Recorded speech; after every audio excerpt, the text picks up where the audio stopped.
O J.D. Vance, que é o vice-presidente americano, o provável sucessor do Donald Trump na próxima eleição.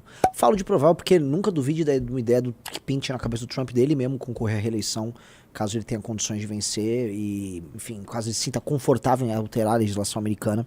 Mas o mais comentado é que o J.D. Vance é o sucessor natural. O J.D. Vance é um cara que vem sendo muito mais resoluto à direita e que vem apontando, vamos dizer, um aprofundamento do caminho à direita do Partido Republicano e do próprio movimento MAGA. Onde eu quero chegar com isso, tá? O J.D. Vance, ele comentando sobre a morte do Charlie Kirk, ele fez um desenho muito inteligente e apontou culpados. O que ele fez? Ele falou, olha, tão logo morreu o Charlie Kirk, um veículo de imprensa, eu não sei se é The Nation ou The National, tem que pegar a lista se é The Nation ou The National, dá um Google, vai ver tem uns dois, é só procurar, The Nation ou The National, é um jornal antigo, acho que é esse aí, The Nation, isso, fundado por abolicionistas em 1865, é um jornal antiquíssimo, ele existe ainda hoje e ele é bancado pela turma do George Soros também, né, Fundação Ford, Fundação Soros, a Fundação Open Society. E este site, né, que é um jornal, The Nation, ele soltou um artigo muito espírito de porco, zombando, fazendo troço da morte do Charlie Kirk. Então o J.D. Vance, ele começa falando disso. Veja, esse jornal, que basicamente está presente na história americana há muito tempo, né, esse jornal, ele foi instrumentalizado, estava fazendo piada com o nosso Charlie Kirk. E esse jornal recebe dinheiro destes grandes financiadores de movimentos revolucionários, vamos colocar aqui nesses termos, e violentos ao redor do mundo, que é o Soros, ele também cita a Fundação Ford. Então ele vai fazendo essa construção, e aí ele vai explicar que existe uma série de movimentos que são antidemocráticos, que são violentos, que praticam a violência e que preconizam a morte, e que esses caras, eles usam dinheiro tocado por fundações como o do George Soros, quando não dinheiro público. E isso ele também lembra que o próprio George Soros, né, que vive de, vamos dizer, renúncias fiscais e tal, também faz uso de recurso público nas iniciativas dele, e aí depois ele opera dentro do que interessa. Então, ele faz uma lembrança, e é inteligente, e é importante ele fazer isso, e vale aqui um paralelo, isto acontece ipsis literis no Brasil, isso acontece do mesmo jeito aqui no Brasil, talvez uma mudança aqui, outra ali, mas isso também acontece.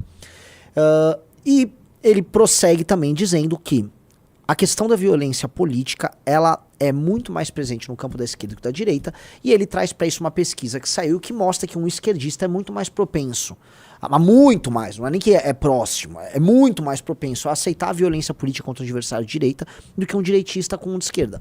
Logo, ele explica, não existe isso, nós temos um problema de polarização, não tem. Você tem um lado aceitando a violência política contra o adversário e comemorando, que é o esquerdista, e do outro, você tem, vamos dizer, apenas um pequeno percentual pensando dessa maneira. Logo, o problema está concentrado na esquerda.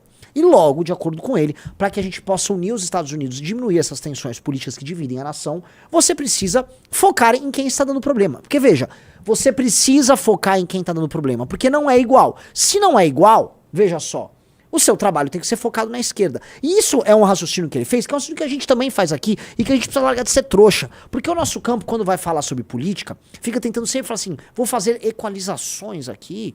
Então, na hora de eu tratar de uma situação que já está desproporcional, eu trato com o mesmo peso, tanto um direitista quanto um esquerdista.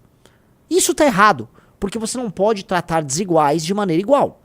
A esquerda é muito mais propensa à violência e ela comete a maior parte das ações políticas violentas nos Estados Unidos ou mesmo no Brasil. Beleza, e a direita tá aqui. Eu não vou falar, então eu vou fazer uma lei pra punir esse aqui. Não, a gente tem que focar agora nisso. Quais são as condições que permitem que esse cara cometa tanta violência e que ele tenha um discurso tão baseado em ódio? É financiamento? É o discurso universitário? É uma leniência por parte da justiça? É, sei lá, um discurso que talvez a gente está aceitando muito numa sociedade aberta, só que talvez ele não tenha que estar presente numa sociedade aberta? É um discurso de visionismo que trata essas questões de raça, sexo, gênero, blá, blá, blá, blá, como temas tão centrais que eles fazem com que famílias se odeiem? O caso do Kirk é interessante pra gente discutir isso, pra fazer essa leitura do J.D. Vance aqui, tá? Porque o seu assassino, e isso vem permitindo que a esquerda seja malandra agora no jogo, eu acho que o Rizzo vai entender. O seu assassino é oriundo de uma boa família de direita americana. O pai dele era, acho que policial ou oficial. Xerife. Foi xerife. tá? Tinha um pastor, tinha uma família, ele tinha um círculo religioso ao redor da família. Bom, frequentou boas escolas, era um bom aluno.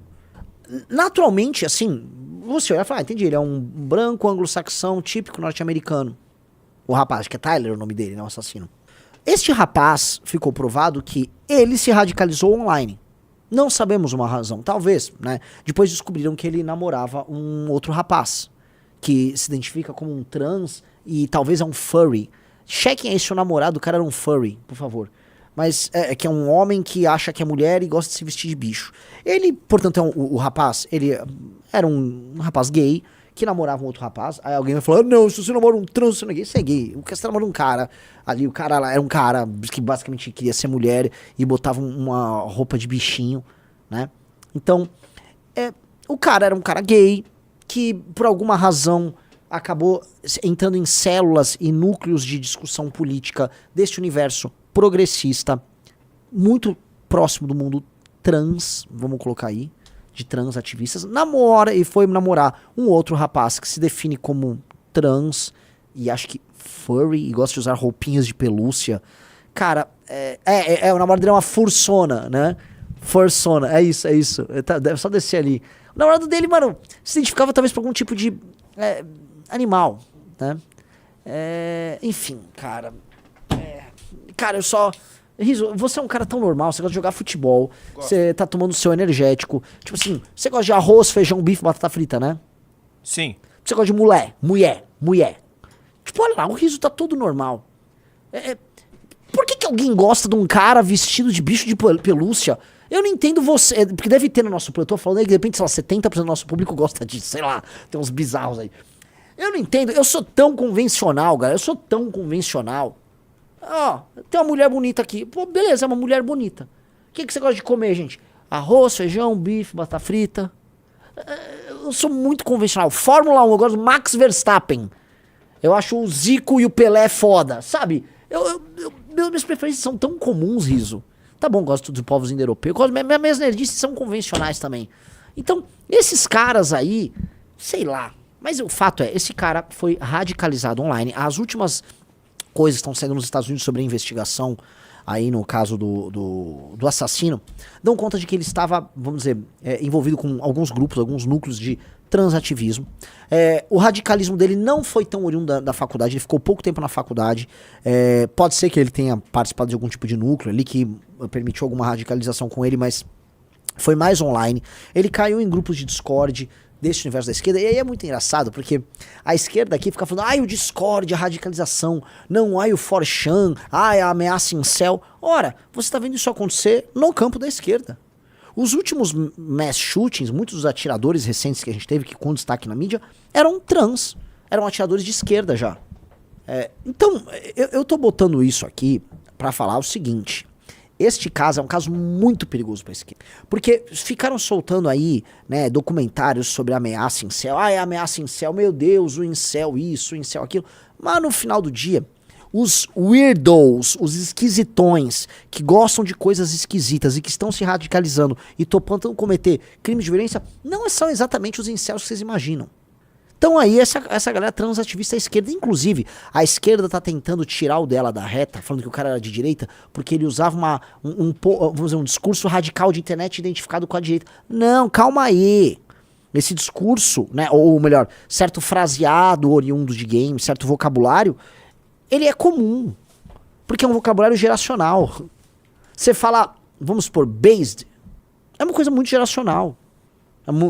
Eu já estou velho pra falar base, mas você vai encontrar gente à esquerda usando isso. Até memes você começa a ver intercâmbio, porque é uma questão geracional.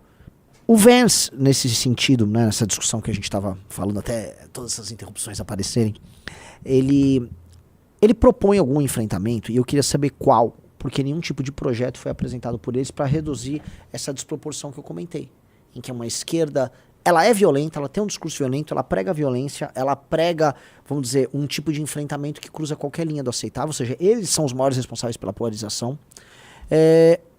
Mas isso talvez altere certas premissas daquilo que a gente conhece como democracia americana. De fato, eles fazem uma defesa intransigente da liberdade de expressão, isso está no DNA deles. Isso não está no DNA latino, por exemplo, ou de outras expressões democráticas do próprio Ocidente. Não tá. Mas faz parte muito deles, é uma característica muito anglo-saxônica. Eles vão mexer nisso? Eles vão mexer nesses financiamentos? Porque a própria liberdade de financiamento que ONGs, instituições têm lá nos Estados Unidos é uma coisa muito única. Eu acho que essas coisas são utilizadas para interferir, sim. Isso é utilizado como uma arma de guerra híbrida e isso enfraquece as nações. Então os Estados Unidos estão enfraquecidos por dentro com base nessa agenda. O Brasil está enfraquecido por dentro com base nessa agenda. E esse tipo de coisa tem que ser coibido porque nós estamos vivendo consequências muito ruins para aquilo que a gente chama de democracia.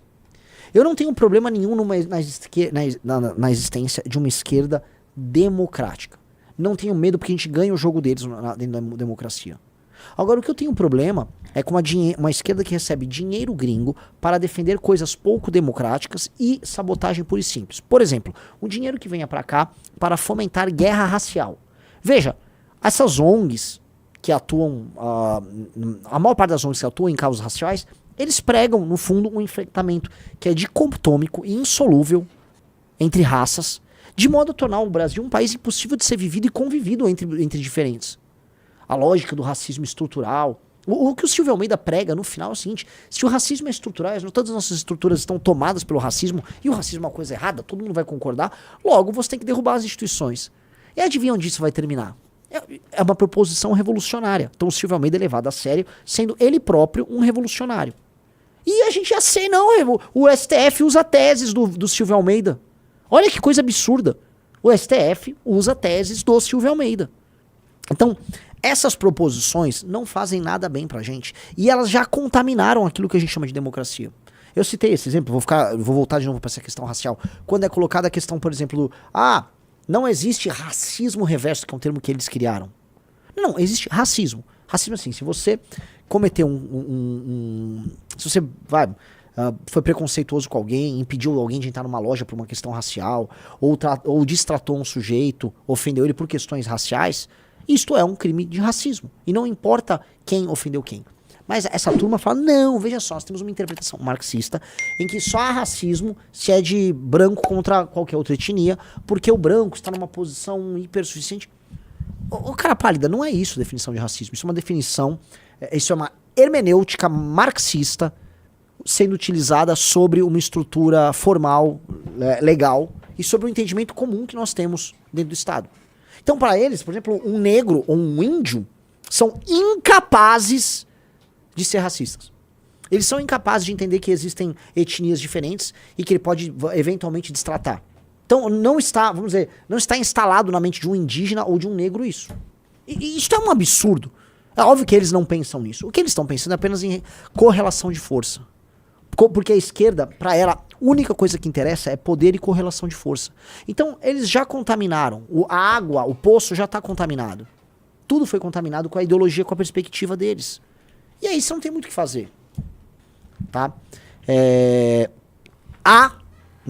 Para resolver isso, a proibição de certo discurso e certa prática. Tem que ter, da parte do parlamento, uma retificação das nossas leis para que essas interpretações extensivas, baseadas em conceitos marxistas, não ocorram. Então o juiz não pode julgar um caso, eu estou pegando esse caso do racismo, baseado nisso. Não pode. Isso não significa, por exemplo, que o Estado não possa ter um papel de tentar promover, vamos dizer, e alicerçar aquilo que é diferente, ou que está numa posição menor. Por exemplo, mulheres são mais frágeis. Você imagina, por exemplo, que, participação no exército não precisa ficar restrita, quer dizer, não tem que ser obrigatória para mulheres como é para homens. Você pode falar, homens e mulheres têm posições distintas. O homem é hipersuficiente em termos de força física. Então você pode ter legislações em algumas matérias específicas para um e para outro. Acho que uma agressão de um homem numa mulher tem que ter um agravante. Acho. Uma opinião minha. Entendeu? Dito isso, veja só o que eu tô colocando aqui. A lógica de você criar cisões dentro da sociedade entre homem e mulher, hétero e gay, negro, branco, tudo aquilo que a gente já sabe, é uma lógica intencional com o objetivo de fomentar um divisionismo, uma desconstrução das estruturas internas, de modo a algo novo brotar, que é tudo que a esquerda diz, algo novo vai brotar daí, uma nova estrutura política. Pois bem, tá dando merda, tá dando muita merda, e não tá fazendo bem pra ninguém. A esquerda, no fundo, como esse discurso é um discurso muito doente, é um discurso rancoroso, a esquerda ela está empoderando um exército de pessoas, em geral, com problemas mentais, E ela está entregando para essas pessoas com problemas mentais, pessoas com problemas de depressão, pessoas que se radicalizam porque são burras. Nunca duvide do incrível poder de uma pessoa burra ser radicalizada. Conheço muitas. Aquele, sei lá, lembra daquele homem que ficou lá na frente do caminhão que foi levado lá? Aquela turma que tava rezando pro pneu. As tias do Bolsonaro na frente do quartel. Aquelas eram pessoas que não eram muito providas de inteligência. Um cara que, sei lá, um black bloc que tá lá quebrando. Aquilo não é um sujeito muito inteligente. Ele tá se arriscando, tá botando a pele dele em risco por algo que ele nem entende. Atendendo aos interesses de pessoas que ele nem conhece. É um tolo. É um tolo. Os tolos estão aí. E o discurso radical chega nos tolos. Ele chega no tolo.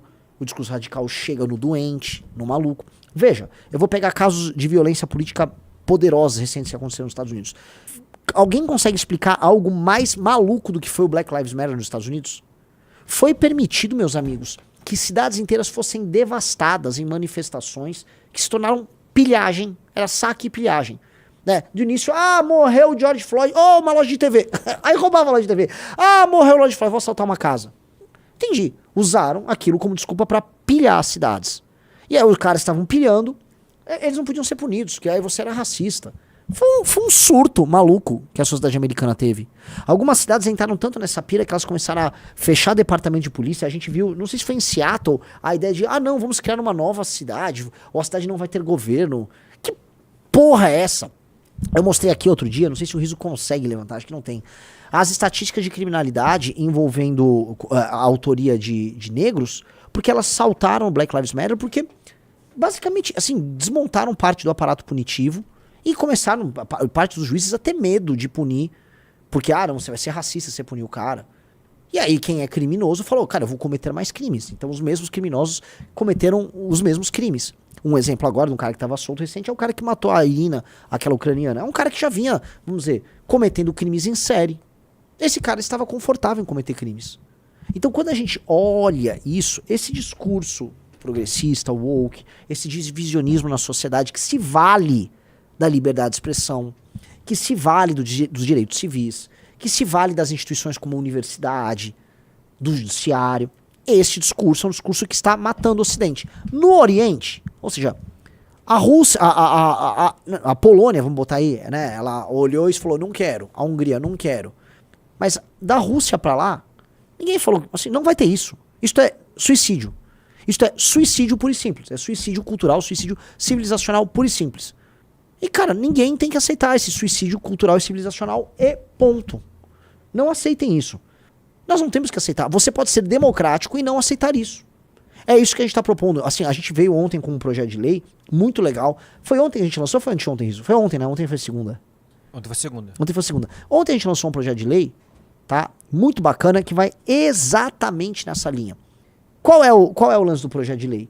Nós vamos equiparar, tá, essa acusação de nazismo ou fascismo contra um adversário político ao crime de incitação ao crime. Artigo 286 do Código Penal. Portanto, há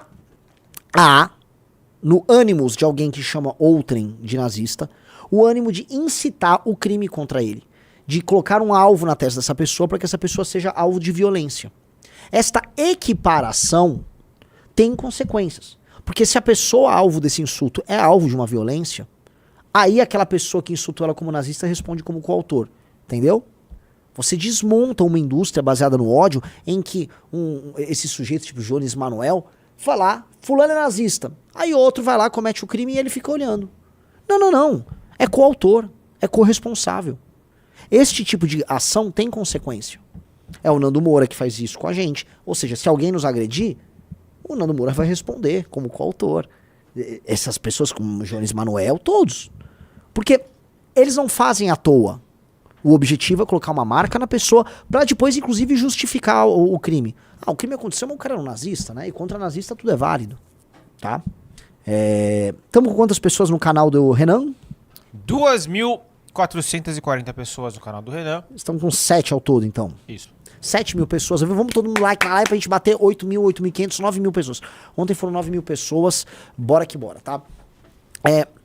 Se isto eu queria saber uma pergunta pra vocês. Vocês acham necessário, digite se vocês acham necessário uma política muito clara pra matar, para eliminar este tipo de divisionismo antidemocrático? Ou digite 2, você acha que não tem que ter nada disso, que isso não é necessário, que a gente derrota eles só no campo das ideias? Tô sendo honesto, não tô querendo zombar, tá? 1 ou 2? Quero ouvir a resposta de vocês aqui. Todo mundo, enquanto isso, vamos dando like na live, tá? Agora, só uma parada, a gente entrou com esse projeto e é impressionante o riso. Como o bolsonarismo, ele é contraditório, como o bolsonarismo odeia o MBL. O bolsonarismo gosta mais da esquerda do que do MBL e eu posso provar isso pra vocês. Olha esse perfil aí, né? O Kim entrou com o projeto que criminaliza apoio ao extremismo e terrorismo. Ou seja, justamente o que a gente tá comentando aqui, olha, fez apologia a extremismo e terrorismo. Isso inclui naturalmente essas esquerdas, vai ser punido. É nosso projeto. A gente está avançando institucionalmente contra o inimigo de esquerda, certo? Aí vai um perfil bolsonarista e o que ele faz? Caramba, Kim Kataguiri, vai se F, cara. Quem você acha que vai se F com isso? Quando cair na mão dos milhares de juízes de extrema esquerda nesse país de funcionário público socialista? Nesse sentido, então, por que você fica fazendo campanha pro Bolsonaro? Porque qualquer projeto que o Bolsonaro faça vai cair, supostamente, na mão de um juiz de extrema esquerda socialista e, basicamente, nada vai andar. Então, você não devia sequer ter uma opinião política ou sequer participar do jogo político. Mas, na verdade, é o seguinte, o Bolsonaro pode, entendeu, Riso? Opa! Se fosse o Bolsonaro, ele não estaria reclamando de um juiz socialista. É que foi o Kim. Aí ele fica puto, né? Apoiou o MBL extremistamente contra... O projeto não trata disso. O Kim não fez uma definição ampla, aberta do que é. O projeto ele trata justamente, vamos dizer, de medidas e de regimes extremistas. É bem claro do que nós estamos tratando. Aí, apoiou o Bolsonaro 4 anos. O projeto não trata disso. O projeto nem de longe trata disso. Aí o botou, e não veio com esse papo de, mas o texto da lei diz isso, blá, blá, blá, como se o juiz ligasse para o texto. A decisão já começa assim, baseado no espírito da lei Kim Kataguiri contra o discurso extremista, determina a prisão de Joaquim Teixeira por... E é muito engraçado que ele marca um amigão pra tipo, ei, vamos, nós dois que somos humoristas pro Bolsonaro, um puxar o saco do outro para atacar o Kim. Que coisa boba, velho. Que coisa, na boca, coisa mesquinha e pequena. Quer fazer a crítica? Faça, mas leia o projeto. Não, vai pegar lá e no fundo quer fazer um ataque, porque não foi o seu deputado bolsonarista que entrou com o projeto, não é? Se fosse um bolsominion, olha só, é assim que se faz, se combate a esquerda. Tem aí o projeto, Riso? Pega o projeto ali só pra ver, né, que o projeto não abre espaço pra essa interpretação. Vamos lá, olha aqui, ó, o projeto. Ó, o Júnior enrabou ele, né?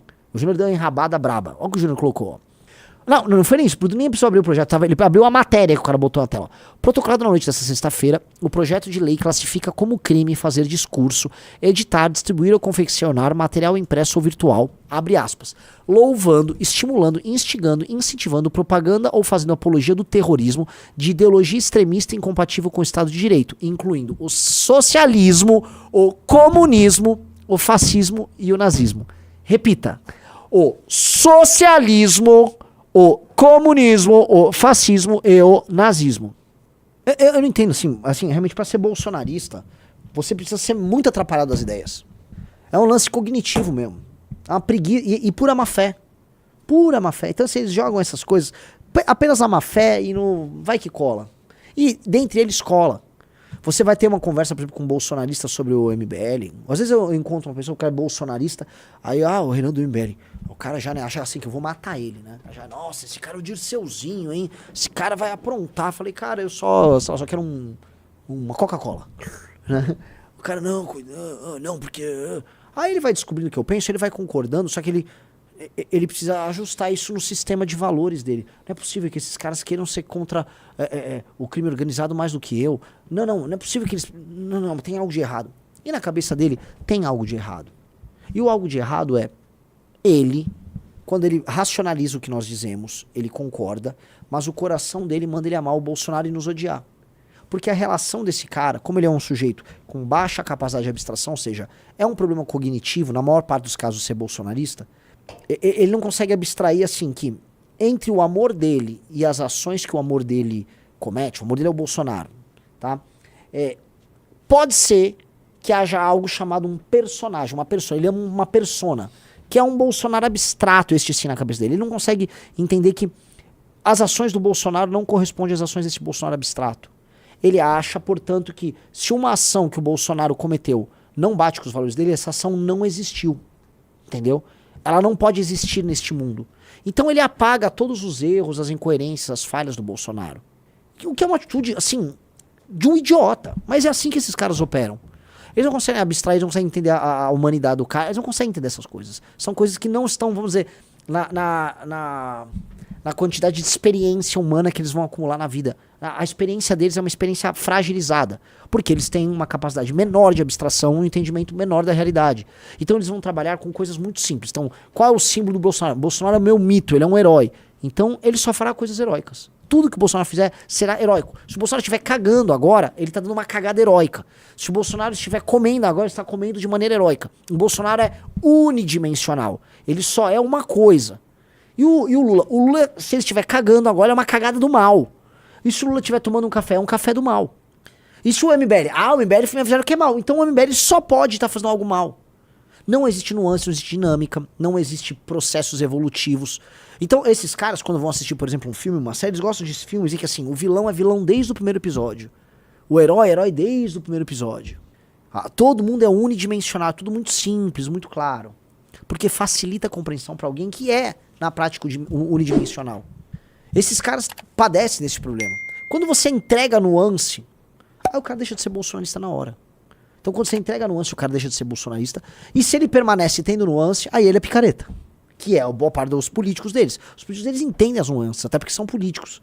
Mas o que eles fazem? Eles entendem, tá, se eu ficar simulando, veja só, se eu me transformar nesse personagem que ama permanentemente o Bolsonaro, eu vou ser visto por parte desse eleitor burro de maneira unidimensional. Então, por exemplo, o Horder era inimigo do Bolsonaro. Odiava, pediu o impeachment, falou que o Bolsonaro era desprezível. Aí ele falou, desculpa, te amo, te amo. E vou ficar defendendo o Bolsonaro. Esse aqui é dos meus. Beleza. O eleitor dele.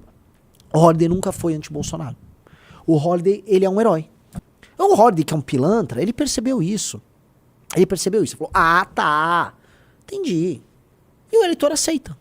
E é simples assim. Então as interpretações desses caras são simples. E é por isso que eles vão perder o jogo político.